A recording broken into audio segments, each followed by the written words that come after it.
What's up, people? Welcome to Chris Chats Comics. My name's Chris Gonzalez, and welcome back to another episode of the comic book recap. And this week, it's a lighter week, but just gonna go over the titles I picked up last week, and we got 4 this week. So we got 1 from Image, 2 from Marvel, and 1 from DC. So let's get into it.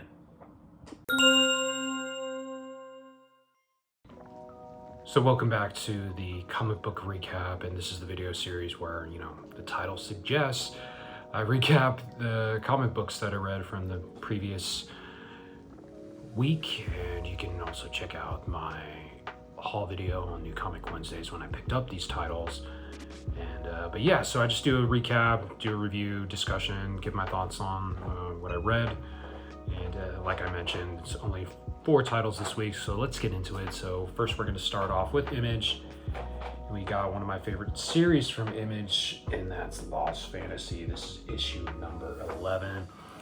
This is written by Kurt Pierce, Franklin Jonas, and Timmy Heek did the Bombshell backstory, and the artwork's done by Luca Casalanguida, Luke Dockery, and Iman Winkle does the artwork for the backup story, and the colors are by Mark Dale, and Micah Myers does the lettering. And so yeah, again, another great issue of Lost Fantasy. Again, it's been just a really fun series if you're into. It's kind of like a police procedural mixed with an action adventure, mixed with all the fantasy elements that you would enjoy if you're into that genre. But in this issue, we get more backstory on this character, Miyamoto, and he is one of the great hunters, Takahashi, his son.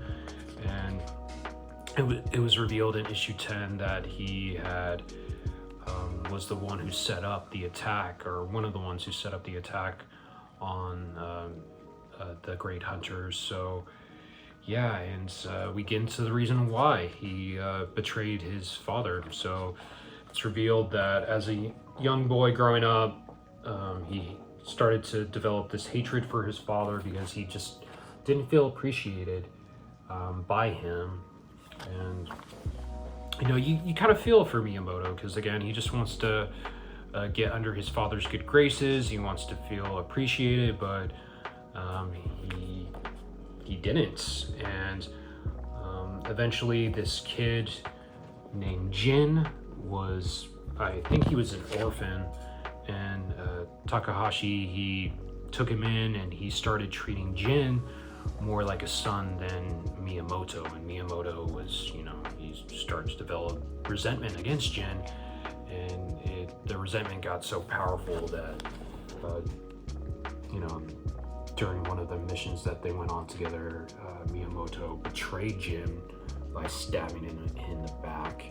And yeah, it's just devastating. And then it gets revealed that Jin, he survived his attack from Miyamoto, but it left him pretty fucked up, and he was turned into the Cyber Ronin, and that Cyber Ronin was the robot, or the cyborg, that attacked Henry Blackheart and the Kitsune Corporation. So, and I'm really glad to have Luca on the artwork. Anytime he's doing interiors, it's great. I just love how he draws the action sequences, and just very detailed. And so yeah, Miyamoto, again, it's revealed that Edge enlists him in his plan to disassemble the Great Hunters and to take over. So Miyamoto, comes up with a plan. And again, this gives more insight into how he had it all set up, but he wasn't preparing for Henry and I think Nihilus is with him. Was Nihilus with him? Yeah, he wasn't preparing for Henry to get involved, so he just thought his father was going to be alone, so he had to do a pivot And that's, it does a recap of what happened in issue number 10.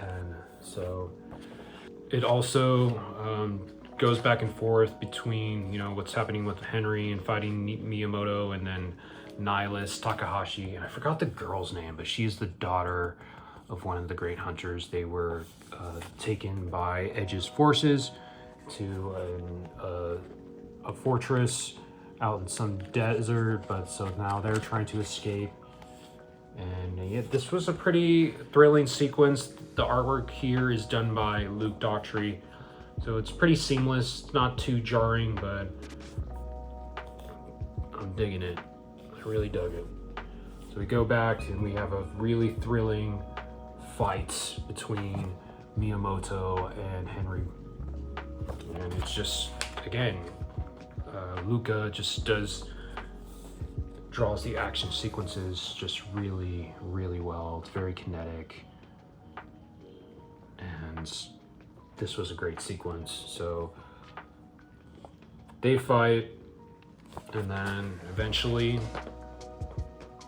Jin comes back looking for revenge against Miyamoto, and Jin remembers everything. So then we go back into, some of Jin's backstory.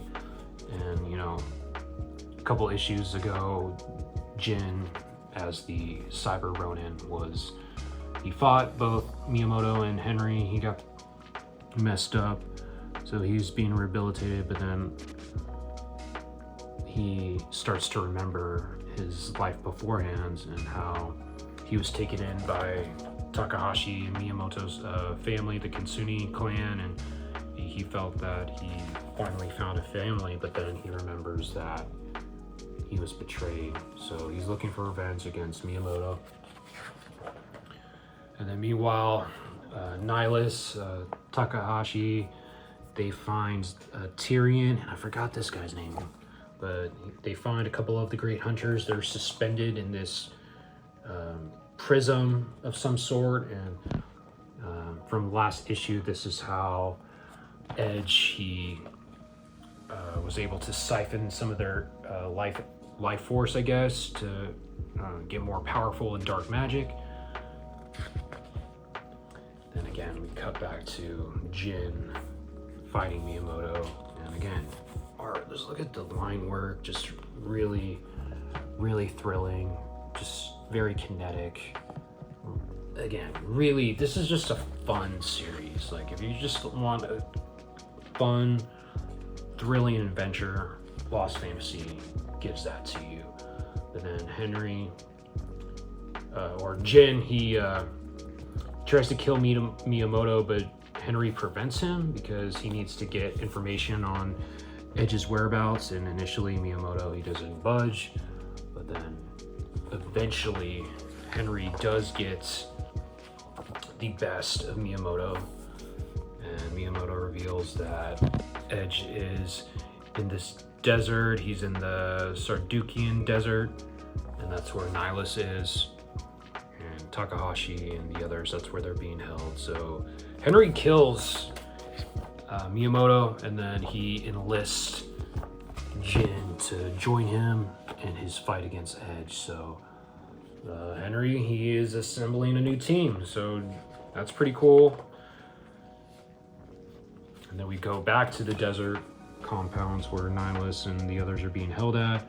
They escape, but Edge's forces are, trying to stop them. And then all of a sudden, we get Bombshell and Henry. And Jin, they have arrived in Bombshell's ship, and they've come to save Nihilus and everybody. But they got there pretty quickly. That's crazy. So a little iffy on the time frame, but they save them, and they go back to Castle Blackheart. They're trying to find a plan. Again, some of the great hunters have been really injured or killed, so they're trying to see what's going on and what their next step is. And then all of a sudden, Cyrus Blackheart has returned, and we haven't seen him in a while. And how did he escape from Edge's compound? Because I think he was in the same compound that Nihilus was, so I believe so. I could be wrong, but how did Cyrus escape? What is their next move? And yeah, I'm really excited. And again, Edge had revealed to Henry that Cyrus has some nefarious plans of his own, and that Cyrus was the one who killed Henry and Edge's parents. So is that subplot going to come back into play? We'll have to find out. Also, we have the backup story, Bombshell. It's pretty cool. Timmy, again, this is just a pretty fun backstory where Henry and Bombshell, they are trying to defeat these Nazi dinosaurs and rid them from this particular dimension. And Bombshell uses her ship as a big ass gun and destroys the dinosaurs. So that's pretty much it. It was just a fun little backup, great artwork. But yeah, this series, I can't recommend it enough. It's just a fun thrill ride. If you're into action, adventure, definitely pick this up. That was Lost Fantasy issue number 11. Okay, next we're gonna move on to Marvel. So we got Iron Man. This is issue number 8, and this is Legacy issue number 688. This is written by Joshua Williamson. Carmen Carnero returns on interiors with this one. Nolan Woodard is the colorist, and Joe Caramagna is the letterer. So I've been enjoying Joshua Williams' run on Iron Man. It hasn't been like too groundbreaking. It's just been, again, another fun comic. And I as it continues, I'm still intrigued to see what happens. So we got the return of Whiplash, one of Iron Man's classic villains, and this is not the first Whiplash. This is Anton Vanko, I think that's how you pronounce his name. But again, it's great to have Carmen Carnero back on interiors. Her artwork's just phenomenal. And so we got this person narrating. At first you don't know who it is, but it just goes over how the whip is a very effective weapon. And so somebody is breaking into this high security prison. Don't know who it is, but kind of have a guess based on what happened at the end of last issue. So this version of Whiplash, he breaks into this facility and he's breaking someone out, but we don't know who yet. But then we get caught up with Tony and his newly established school of scientists, and they're developing new technology, specifically this force field that can be that can come from this ring. So Tony and Rhodey, they're just talking about it, and while Tony, he has other things going on. He has this date with this new woman he's dating, Luna. And so I'm really enjoying War Machine's inclusion into the supporting cast. He just brings a new dynamic, and he's like the fun substitute teacher. So I enjoy that aspect of this. So I'm curious to see how the school develops. I would like the students to get more fleshed out. We still don't really know. I mean, we know their names and we know like some of their specialties, but we don't really know that much about them. So I'd like them to get more fleshed out. But again, great artwork. And then we catch up with Madame Mask and Adam Ware. They're again still trying to take over AIM. And I just still don't know how I feel about Adam Ware being a villain. Like, his turn was just so sudden and jarring. I don't know. I don't know why he was a teacher and now all of a sudden he's this evil mastermind villain. Like, I need more. I need more from that. So, and again, Tony, he's with Pepper Potts. They're at Stark Industries, and then they get visited by Luna, and it's revealed that she has a son named Hugo. So that's an interesting aspect to bring into their relationship. So Tony, he gives them a tour of Stark Industries, and Hugo, he's just asking like, oh, is the Iron Man armor built? And Tony's like, no, I've moved that to another facility. It's safer that way. And then all of a sudden, Whiplash, he breaks in to Stark Industries. And where's the security in this? You would think that Tony Stark would have elite security, but I guess Whiplash, with his whips, was able to get in. But I like the panel composition, really dug it. And the coloring by Nolan Woodard's they're very vibrant, and they stood out to me this issue.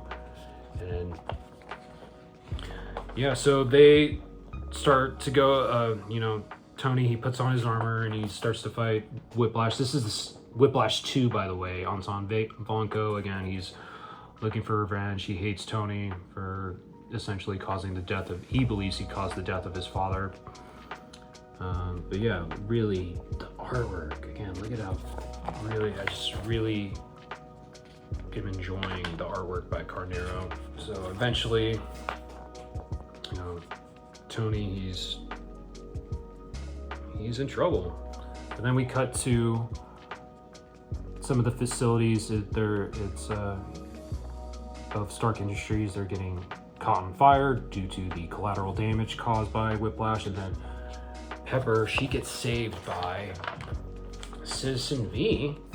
And who is this guy? And it seems to me that, or based on what's happening here, that both Citizen V and Pepper, they have a relationship. They've known each other, and Pepper's like, hey, if Tony learns the truth about us, he'll never forgive her. So really, look at how I just like how the layouts, the composition of the panels are, really done well here and creative. But so initially, it seems that Tony, he overcomes Whiplash, and he's looking to end things, but someone enters the fray, and it's the original Whiplash. So it looks like next issue we're gonna have a team up between the two Whiplashes versus Iron Man and Citizen V. So this was, and that's where the issue ends. This was another fun issue of Iron Man. Again, nothing like groundbreaking being done here, but it's a really enjoyable and solid superhero comic.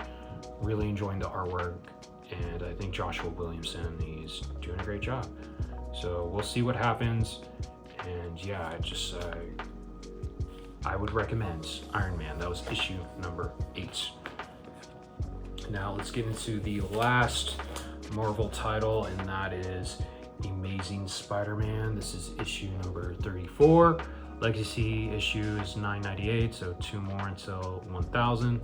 This is written by Joe Kelly. The pencils are done by Ed McGuinness, and the inks are also done by Ed McGuinness, and additional inks are done by Wade Von Grawbadger. The colors are done by Marcio Menes, and the letters are also done by Joe Caramagna.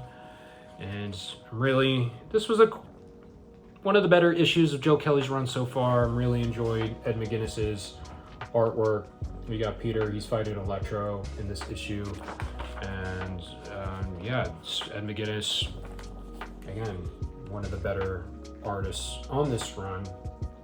Better than John Romita Jr. I'm sorry, John. But you start Peter, he's just having a heart-to-heart conversation with Aunt May, and how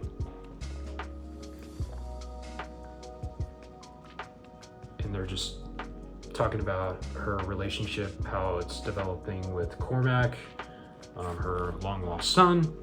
And Peter, he's starting to get a little jealous against Cormac, because he feels that Aunt May is gonna, not give him as much attention. So I mean, I don't know how I feel about that, but the one thing, even though Joe Kelly's run hasn't been that consistent, the one thing he has been consistent on is how he portrays the relationship between Peter and Aunt May. I think he just nails their dynamic. And so I got to give him credit for that. At any time that they share a sequence with one another, it's really emotional, and you just feel how they love each other. So shout out to Joe Kelly, but cut back and forth between Spider-Man's fight with Electro, and yeah, just look at this artwork. So it's just, and look at it. Wow, I think this is the best panel or page in this comic. Just look at how cool Electro looks, and look at the dead bodies in the back. Electro electrocuted multiple people and killed them, which is crazy. So, and then we get back to damage control. Again, they're trying to prevent crimes before they even happen. So this is Agent Griffin. He's teaming up with Spider-Man again to stop Electro. And I enjoy their banter with one another. Really great artwork, really great. So, and I'm not really sure how I feel about the damage control subplot. So we'll see where that goes.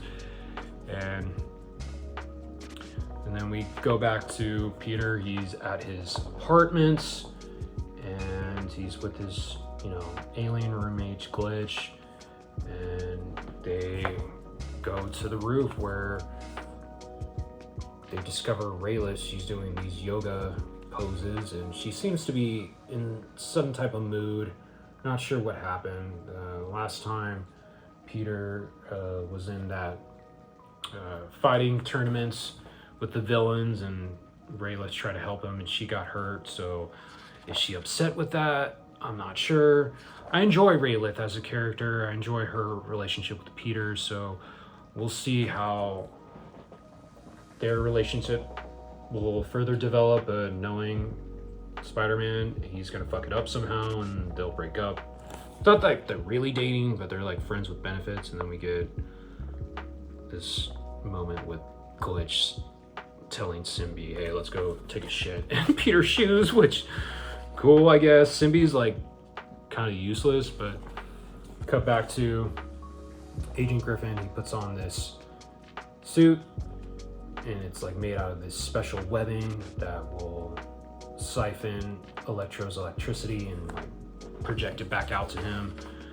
So thought that was pretty interesting. And then eventually Peter, he incapacitates, knocks out Electro. So again, Ed McGuinness, he's the MVP of this issue. Really great artwork. And then we cut back to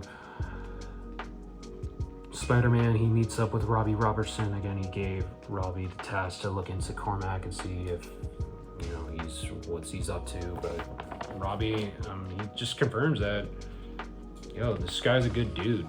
So I don't know why you're tripping, man. So, Peter, again, he's seeing how Cormac and Aunt May are spending time with each other, and he's just sad because he feels like Aunt May is going to forget him. So it was a cool issue. Again, we're heading towards 1,000. We'll see if it picks up, but this is one of the better issues of Joe Kelly's run. And McGuinness's artwork was the best part. Definitely loved his design for Electro. So yeah, I would actually recommend this issue of Amazing Spider-Man. That was issue number 34. And the last issue I'm going to be talking about today is the lone DC title I picked up, and that's Batman. This is issue number 12, and this is written by Matt Fraction. The artwork's done by Jorge Jimenez. The colors are done by Tamu Mori, and the letters are done by Clayton Cowles with Jorge Jimenez also doing the assisting with the lettering. So this is where we get more. We had our first appearance of Verity Pennyworth, Alfred's great niece, and yeah, we get more of her this issue. So Bruce he's having an imaginary conversation with Alfred in his head about Verity, and how he's skeptical. Obviously, he's skeptical, but it seems that Verity has already developed a bond with Damian, and Bruce is surprised about that. And again, Jorge Jimenez, his artwork, I think he's been doing the best in his career right now. It's just been really great. And then we're introduced to these assassins. And one of these assassins, I guess he's a German old guy, and he specializes in poisons. And then we get another assassin. I think he's French, but he has a really cool design. He kills this guy. Then we got this woman, this luchador, Senor Sueño. We got this like telecast of his rival, King Panther. King Panther's having an interview with this lady, telling how Senor Sueño is, a disgrace to luchadors and he needs to be stopped. And then we go to this premiere for this movie, and then one of the ushers is an assassin, and we kind of got an allusion to Harvey Weinstein with this guy. So thought that was pretty interesting. And then we got another assassin. Her name is Spider Black. I guess she murders this guy. Don't know who he is, but she sets off this blimp to blow up. So Batman, he's investigating all the assassins and what they're really after, and they figure out they're all after him. They're all after Bruce Wayne. And Batman, he starts to go investigate. And the one thing that I'll say about Matt Fraction's run, and also Absolute Batman, there's a lot of subplots going on. Just a lot going on, but I think they're both done really well. And this was my favorite sequence of the issue is Batman, he gets a tip to, where are they? This hotel, and the two assassins, they're actually at the same point. I guess they're going after the same target. We don't know why, but then Batman, he gets involved, and this fight is just really thrilling in the elevator. Just really great between Batman and these two assassins. Just look at the artwork. Just the sequencing is just great, and I really appreciated just how thrilling this sequence was. So Batman, he's able to get the better of these two assassins, and I'm like, subtle humor. This lady, she's waiting outside the elevator. She's like, I gotta go to the bathroom. But look at this. So they open the elevator, and Batman's just carrying these two incapacitated assassins. He's like, yo, take the next elevator. And then we catch up with the Minotaur. So I'm glad we're finally getting more with the Minotaur. Again, he was introduced all the way back in issue 4. So we're dealing with we'll see how his subplot plays out, but again, he's Matt Fraction, he's building him up to be like the overarching villain, and I'm glad we're getting more of him. So it looks like, and based on last issue, how I remember how Penguin, he had set up a meeting with the other members of the Taurus at the Iceberg Lounge, and I guess they're developing a plan to take out the Minotaur, because he's the one who took out a bunch of their loved ones. But Minotaur, he gets a tip from